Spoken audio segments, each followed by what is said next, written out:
जय हिंद दोस्तों, मैं हूं नीरज पंडित और स्वागत है आपका इस छोटे से सेशन में। पश्चिमी एशियाई देशों में चल रहे युद्ध हर दिन एक नई कीर्तिमान स्थापित करते हैं।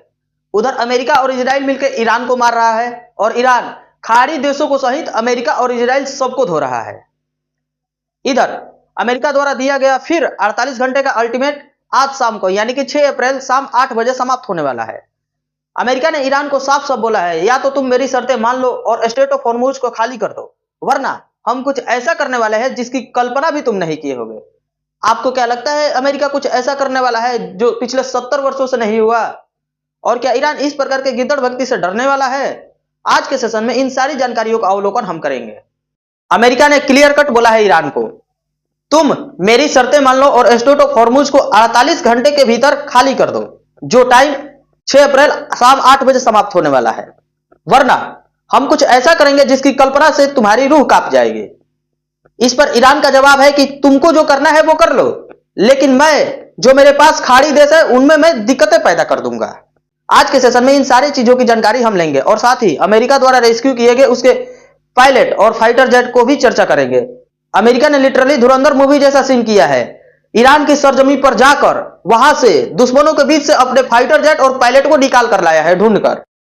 अमेरिका दावा करता है कि मेरे फाइटर जेट खास करके F-15E और F-35 इसको कोई माई का लाल रिकॉर्ड नहीं कर सकता। ये किसी रडार के रेंज में नहीं आ सकता। रडार मतलब होता है रेडियो डिटेक्टिव एंड रेगनिंग, इससे वेव निकलती है। अब वेव मतलब आप ये समझ सकते हो कि जब आप टीवी का रिमोट अपने हाथ में लेते हो और उसे ऑन करते हो, उसमें से वेव निकलती है। वही वेव जाके टीवी के चैनल को चेंज करती है और टीवी को ऑन करती है। रडार आसमान में वेव छोड़ता है और वेव जब टकराकर वापस आती है तो रडार समझ जाता है कि यहां पर कुछ है। लेकिन अमेरिका के फाइटर जेट, खास करके हमने बात की F-15E और F-35, इसमें आखिर है क्या जो रडार के रेंज में नहीं आता? अगर उसकी बात करें तो जब रडार की वेव आती है, ये फाइटर जेट उसे एब्जॉर्ब कर लेता है, उसे रिटर्न जाने ही नहीं देता।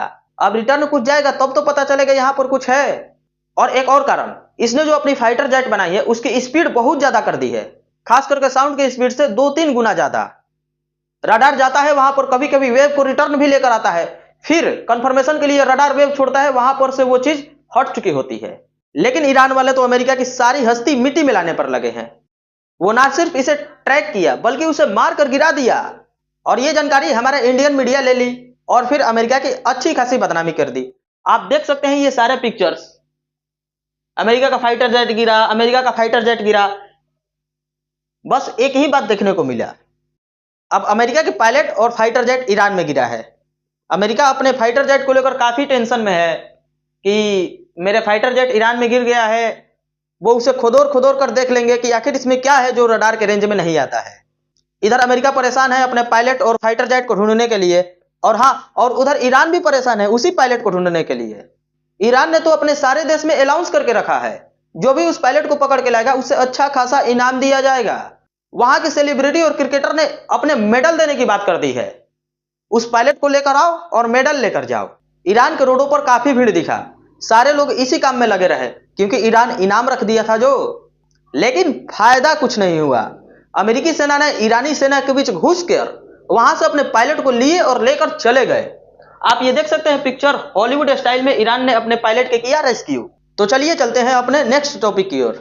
क्या अमेरिका आज रात के बाद युद्ध में कुछ बड़ा करने वाला है?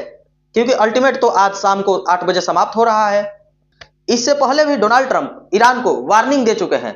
सबसे पहला वार्निंग आया था 20 फरवरी 2026 को, जो 48 घंटे का वार्निंग था स्ट्रेट ऑफ हॉर्मुज को खोलने का, कि 48 घंटे के अंदर तुम स्ट्रेट ऑफ हॉर्मुज को खोल दो वरना हम कुछ बड़ा करेंगे। लेकिन ईरान यहां रुका नहीं, वो उसी प्रकार गोले बारूद दागता रहा अमेरिका पर और इजराइल पर और साथ साथ खाड़ी देशों पर। फिर अमेरिका ने अगले 10 दिन का टाइम दिया कि 10 दिन में तुम रुक जाओ, युद्ध मत करो और स्ट्रेट ऑफ हॉर्मुज को खाली कर दो। लेकिन ईरान रुका नहीं, वो लगातार अमेरिका और इजराइल और खाड़ी देशों पर आक्रमण करते गया, प्रहार करते गया, अपने फाइटर जेट वहां पर उतारते गया। वो मानो ऐसा बोल रहा हो अमेरिका को कि ऐसी गिद्दड़ भक्ति यहां नहीं चलने वाली। आखिरकार ऐसा कैसे संभव है? अमेरिका इतना सब कुछ सहन करने के बाद भी चुप क्यों है? इसका एक पहलू यह भी हो सकता है कि अमेरिका उस टाइम होने वाले काउंटर अटैक के लिए रेडी नहीं होगा, या फिर डोनाल्ड ट्रंप ने 10 दिन की मोहलत इसलिए दी ताकि वो 10 दिन में अपनी काउंटर अटैक की तैयारी कर सके। क्योंकि ऐसा तो होगा नहीं कि सिर्फ अमेरिका ईरान पर अटैक करेगा, ईरान भी तो काउंटर अटैक करेगा। उस काउंटर अटैक से बचने के लिए हो सकता है डोनाल्ड ट्रंप ने 10 दिन की टाइम ली हो, या फिर यह भी हो सकता है कि डोनाल्ड ट्रंप ऐसा कुछ नहीं करना चाहते जो आने वाले 100 सालों तक उनकी जगह साई हो।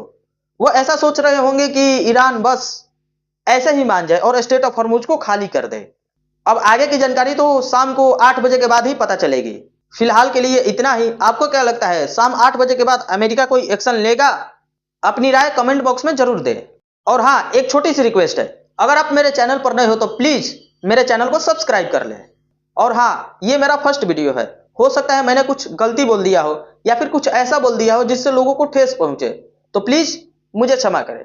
अगर आपको ये सेशन अच्छा लगा हो तो अपने दोस्तों के पास जरूर शेयर करें। धन्यवाद।